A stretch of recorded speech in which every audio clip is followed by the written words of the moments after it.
Hello, my name is Miriam Basinger from Blue Ridge Community College, and today I will cover securing Zoom video conferencing.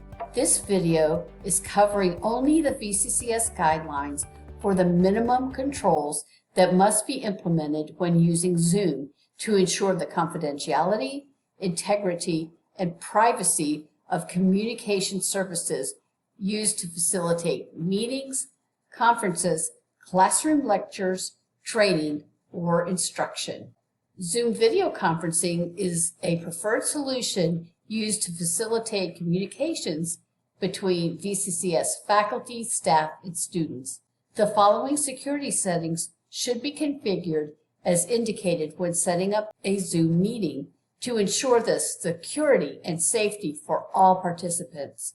Enabled by default and disabled by default settings are configurable by the meeting host. Locked by admin settings cannot be changed.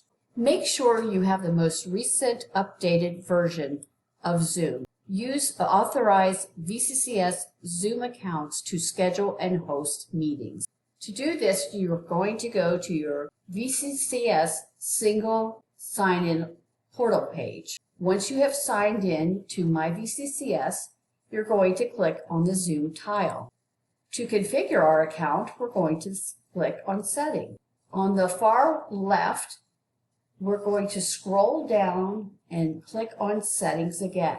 The first area we're going to look at is Schedule Meetings. We're going to scroll down to Join Before Host. This is disabled by default. You do not want to enable this because you do not want someone to enter before you. The first person who enters the meeting has host privileges, which includes screen share. Require a password when scheduling new meetings is enabled by default. Require a password for instant meetings is enabled by default. Embed password in an invite link for one-click join is enabled by default. Never share this link or any other link out to a public site. Mute participants on entry is enabled by default. This is really important so you do not hear the background noise of the participants, which can be very disruptive. In basic meetings, require encryption for third-party endpoints is enabled by default. Chat is enabled by default. Private chat is disabled by default. File transfer is locked by admin. Screen sharing is enabled by default, and host only is selected. You never want to give up the control of screen sharing. You can allow participants within the Zoom session to share, and this is another video where we will go over this. And who can start sharing when someone else is sharing? Host only. Disable desktop screen share for users is disabled by default. Under advanced settings, report participants to Zoom. If someone's doing something inappropriate, you can report it to Zoom. This is enabled by default.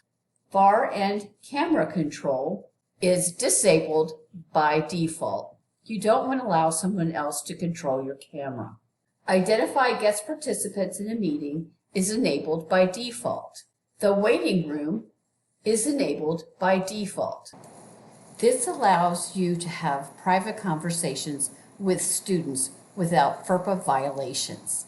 You can also customize your waiting room, which I have done. It gives it a personal touch. Allow live streaming meeting is disabled by default. For recording, local recording is disabled by default. Cloud recording is enabled by default. Save chat messages from the webinar, meeting or webinar is enabled. Display participants' names in the recording is recommended. Automatic recording is disabled by default. The host can delete cloud recordings is locked by the admin. Recording disclaimer is enabled by default, and ask host to confirm before starting the recording is checked. Multiple auto notifications of recording meetings is enabled by default. Those are the recommended settings by the VCCS.